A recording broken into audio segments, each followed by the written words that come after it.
Hey everyone, welcome to 41 Strong. Chuck Tate here. Great to have you on the podcast today. Thank you so much for taking your time to watch and listen. Today is episode 96. That's right, episode 96, and it's a special episode because I have my good friend, author, entrepreneur, social media strategist, book launch boss, the one and only Anna LeBaron is in the house today. Well, she's not actually in this house, but she is live right now. We're on video link with her all the way in Dallas. So I just want to say, Anna, welcome to 41 Strong. Great to have you back. Thank you, Chuck. It's a pleasure to be here, and it's a pleasure to connect with you again.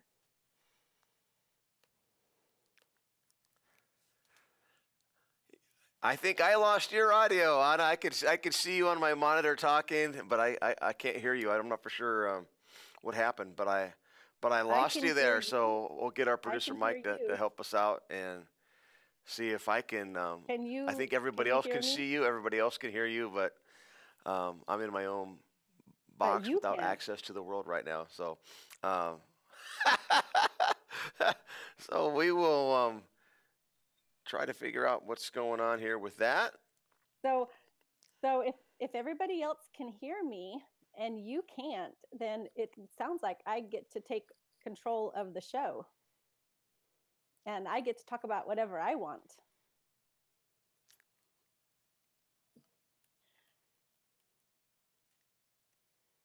Can you hear me now?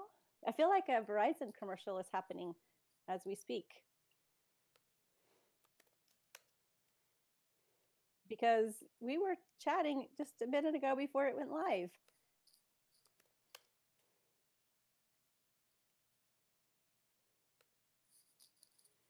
I don't, I talk about and talk hey, there. proudly about taking over control. Can you hear me I can hear you now. Oh my gosh, I thought I was going to have to just take control of the show, and then all of a sudden I didn't have very many words when I thought that was how it was going to be. Oh, I'm so sorry. That's the sometimes technology could be unpredictable, and when you're doing a live show and using live stream video links, sometimes that's the case. But man, praise the Lord! I can see you, I can hear you. We are back, and you have control of your own show again. Yeah. Because I was going to take over. Well, it would probably be better with you just going for it. But anyway, well, I'm just grateful for your time, Anna, and loved obviously your book, The Polygamous Daughter. So let's just begin by introducing you to those perhaps that are watching and listening today that are unfamiliar with you, unfamiliar with your story. 41 Strong is a podcast that delivers stories and scriptures to encourage people to hold on and to stand strong. And what's so amazing about you and your story, if the average person ran into you at the supermarket, at the store, you just have one of the most fun personalities, one of the most bubbly personalities of anybody that I know, of anybody that I've met. The average person would have no clue the life that you've had. And I mean, that's a testimony to God, for one, and the fact that you have, and you've allowed God to shine through you. And it's just awesome to see. So you're the author of a book. It's called The Polygamous Daughter. It's with Tyndale House Publishers. We're both Tyndale House authors, right? So yes. And we've had you at our church. In fact, a year ago, Mother's Day, you shared your story at Rock Church, and we sat down and we unpacked that story. So why don't you just share kind of a short synopsis of The Polygamous Daughter and what that means, and then we'll start on talking to writers and authors and aspiring writers. But let's just go ahead and tell us about The Polygamous Daughter. Well, in a nutshell, I was born and raised in a violent polygamist cult led by my father, Ervil LeBaron. He was dubbed the Mormon Manson by the news media outlets that would report on the atrocities that he was responsible for. He ordered mob-style hits on anywhere from 28 to 38 people, depending on which investigator is counting. I lived my life up until the age of 13 when I managed to escape on the run from the law. And so that meant moving around a lifestyle of fear, chaos, insecurity. It was difficult, to say the least. And probably my life was characterized by trauma and all the abuses you can imagine that happen in these very closed, secret societies. But you don't have to be born into a polygamous cult to experience trauma and abuse. And the polygamous wholeness and aliveness are available to everyone, no matter what kind of background you came from or the family of origin that you came from. Amen. Well, when I read your book, I couldn't put it down. I laid on the couch. I took it with me in the car. I sat at a table. I just remember I would stop and go and tell my wife Annette, "Oh my gosh, you won't believe this story. This is just so crazy. What a testimony of God's grace and His mercy and divine appointments. His hand was upon you. Not only did you get out of that cult prior to that, of course, you found Christ, and now you're sharing your story with the world, and you've done that through your book. So thank you for sharing your story. And I also want to let all of our listeners and viewers know that this is on a second time on 41 Strong, and the first time she was on, she shared her entire story. So we will try to include that link with this one, just so for those of you that are unfamiliar, you can go back and you can watch the powerful podcast where she just unpacks everything that she's been through.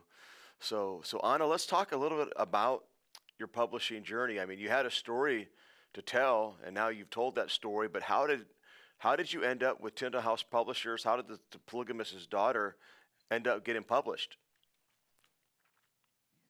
Well, I knew I wanted to tell my story for decades. I just didn't know how to get it from the inside of me to the outside on paper. I went to a writing conference in January of 2014, where it's called Release the Writer, and Wendy K. Walters is she does the writing conference that I went to that helped me so tremendously. I went to that conference and left there equipped and instructed and released and what she called unleashed to share my message with the world. And apparently it worked really well, because when I left there, within a few months, I had over 40,000 words written in the first draft of my manuscript. Wow. And so with that conference, with that, I really believe that once you set your intention to do something and you decide to walk in obedience to the things that God has called you to do, once you begin taking those steps, even tiny little baby steps in obedience, God comes along and just brings you everything that you need to walk and act in obedience. And that's what happened. My friend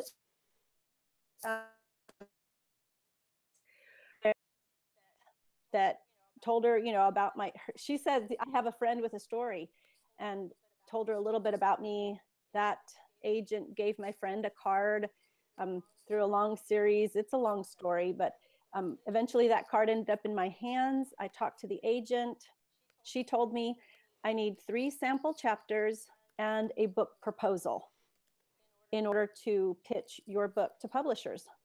And she said, because I did not have a lot of writing experience except a blog and, writing, posting on Facebook. So if you can write a post on Facebook and you can write words, then you're probably a writer. And if you have a book inside of you, you probably have what it takes to actually get a manuscript written. it's above my pay grade to say whether a story is marketable or commercially viable or not. That's not my skill or expertise, but I can help anyone get a story from the inside to the outside. So that said, my agent said to me, I won't work with you unless you hire a professional editor.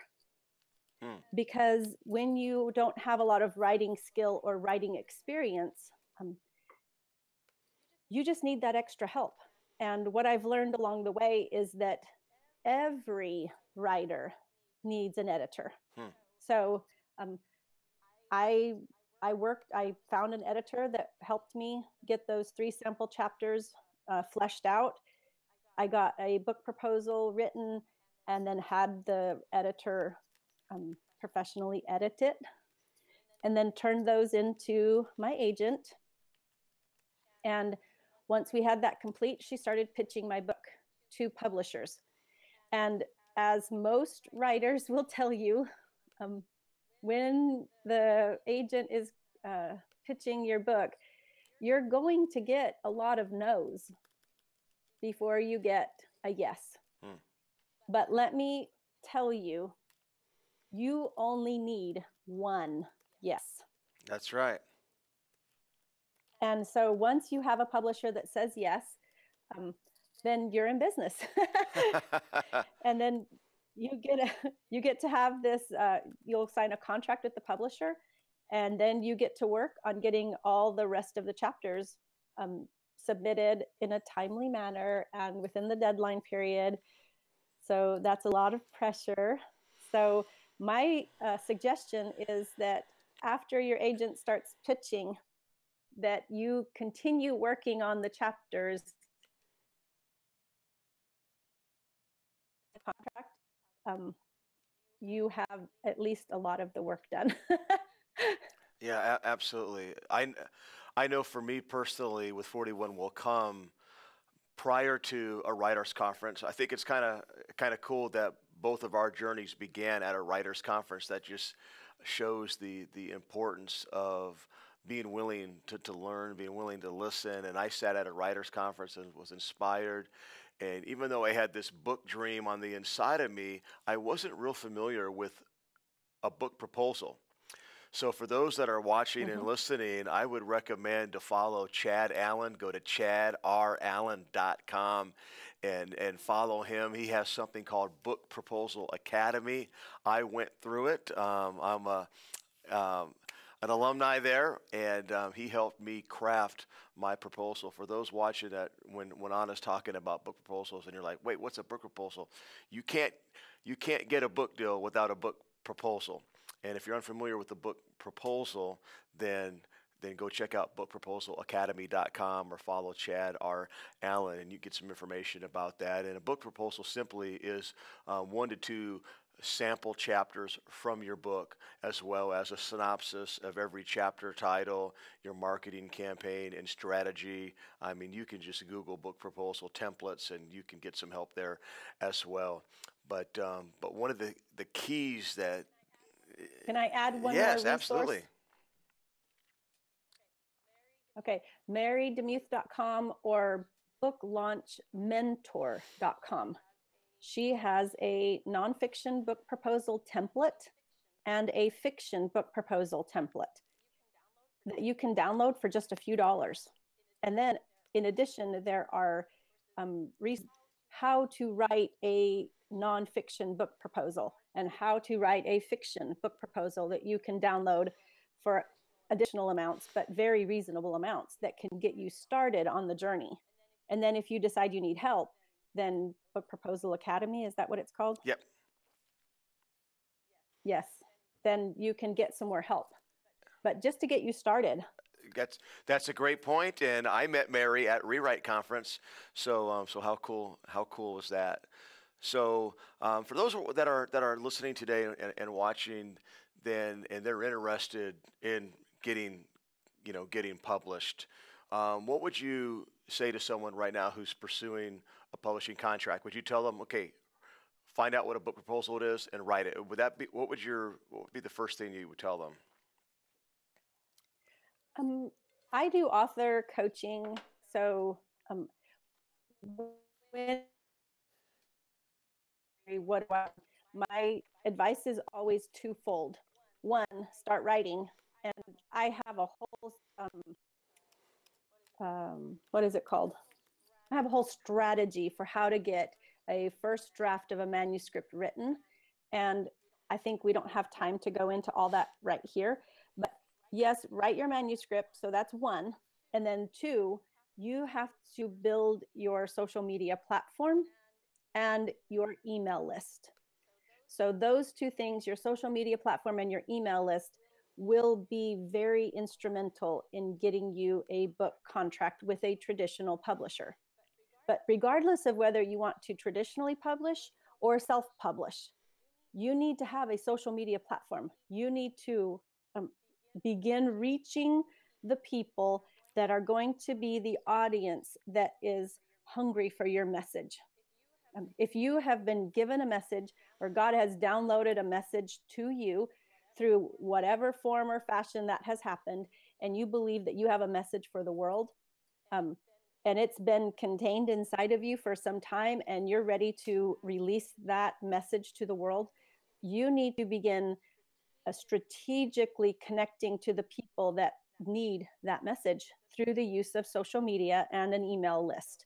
So I'm not an email list expert, but there are plenty of those online. You can Google how to grow your email list and then begin practicing or doing whatever those people tell you, the experts tell you. My expertise is in social media. So I coach authors on how to do social media in a way that connects you to your audience and gets you to have higher engagement rates with the people that have connected with you through social media, specifically Twitter, Instagram, and Facebook. So we all know, if you've been involved in Facebook or Twitter, Instagram for any length of time, you know that those three platforms change, and the algorithms change and things happen. And so I coach people on how to do social media in such a way that you create an audience for your book that is to come. Wow, that's some really good advice, and I think we probably can't express enough how important social media and platform is when it comes to getting published. In fact, the three things that everyone needs to get published, and you'll hear this at any writers conference you attend, and I'm sure Anna, you've heard this, is you got to have a great idea, you need to have a great concept, you need to be a great writer, and there's some tools to help you with that. And then, of course, you need to have a great platform. And if you have two out of three, you can still get published, but it is getting harder because of the competition and because of the number of books that are being published every year. So, what would you say to the person watching or listening today that struggles with social media? They have a hard time. You know, there's a lot of people that don't like social media, but to get published, and if you're going to get your message with the world, it's vital, right? It's vital. So I have a couple of things that I would like to share. First, the number one rule of social media is to be social. I know that's kind of a shocker.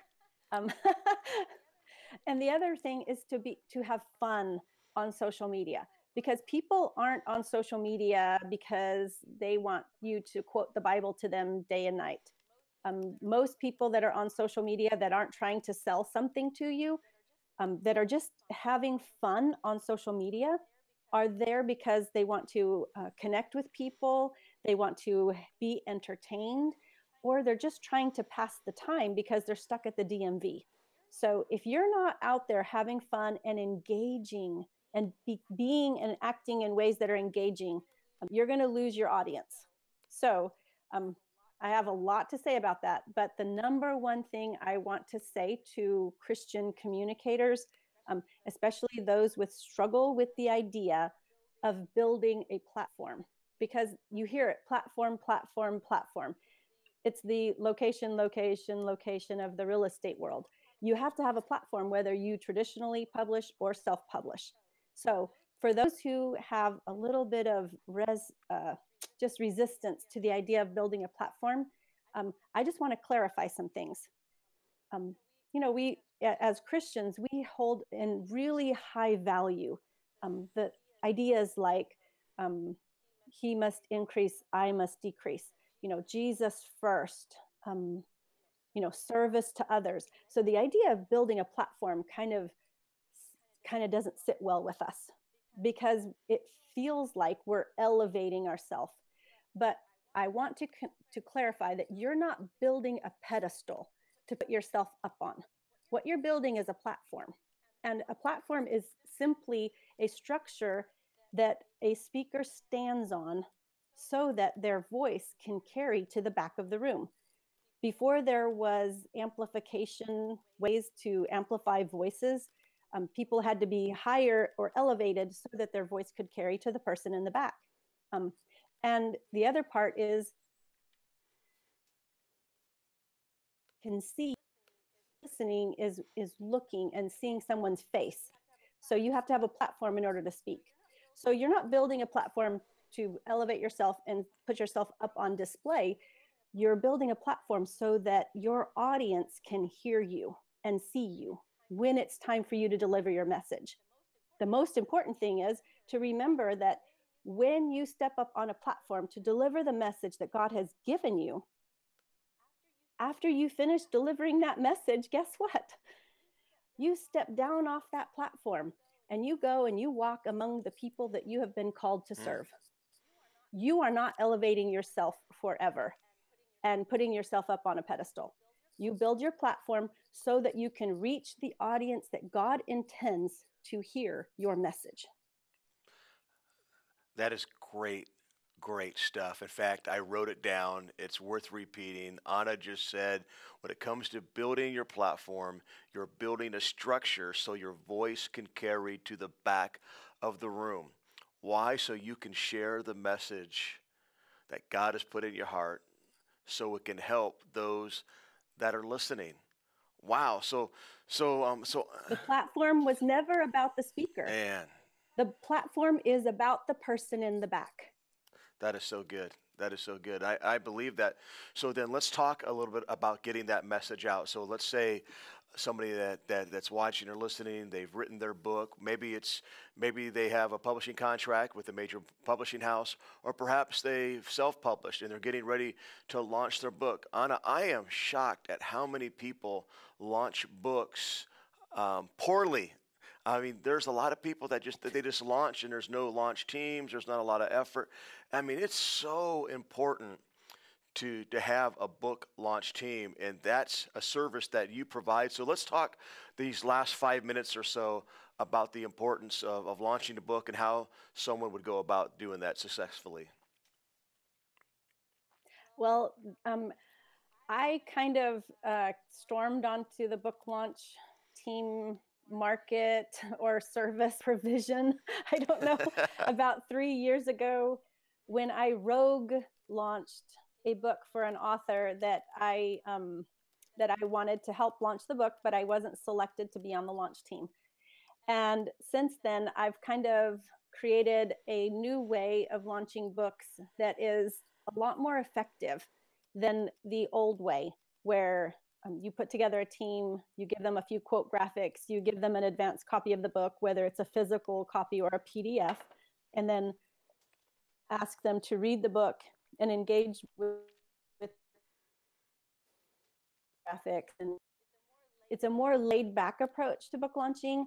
And my approach is a little bit more high energy. Anyone that's been on a launch team with me can tell you that. You're high energy. So I'm high energy. So that's what I bring to my launch teams. And I have launched, I don't know how many books since 2015. And I currently have 2 books that are sitting on the New York Times bestseller list right now. Yes. So there's a way to launch books that is way more effective. And the way I say what I do is I give publishers a return on investment for the advanced reader copies that they give away to the launch team. We do that with encouraging pre-orders. We encourage reviews of the book, and we encourage getting the book cover and the link to pre-order shared on social media in ways that people will engage with and in ways that will help the author get the pre-orders, reach the pre-order goals that are set by the publisher. And that's something that I help them do consistently. Wow. And that's good stuff. Are you able to share some of the books that you've launched? Yeah, like the two that are sitting on the New York Times bestseller list right now is Bob Goff's Everybody Always, and then Rachel Hollis's Girl Wash Your Face. So those are two fun ones that are happening. I mean, they're already launched, but they're sitting on the list. And then I launched my own book. I launched two of Jen Hatmaker's books, For the Love. That For the Love is the one I rogue launched in 2015. And then I was hired by the publisher to launch Of Mess and Moxie. And there's others like Sally Clarkson's book, The Life-Giving Home. I've launched Ruth Warner. She's my cousin. I launched her book, The Sound of Gravel, and that one's also a New York Times bestseller. So just lots of fun titles. I have a long list and probably can't go over all of them right now. Yeah, no, I read Everybody Always, love Bob Goff, such a fascinating book. So cool that you launched. Like who doesn't love Bob Goff? Yeah. Hello. If you don't love Bob Goff, then you might not love Jesus. I don't know. Yeah, I don't know. If you don't love Bob Goff, get your heart right with Jesus. Yes. In fact, didn't you launch his wife's book as well? Yes, Maria Goff. Okay. Love Lives Here. Yes. So I wish I could say that me and the Goffs are really FFs now. I will give you a little sneak peek into the book launch world in that Bob Goff has a children's book coming out in the fall. Wow. I'll be leading that launch team.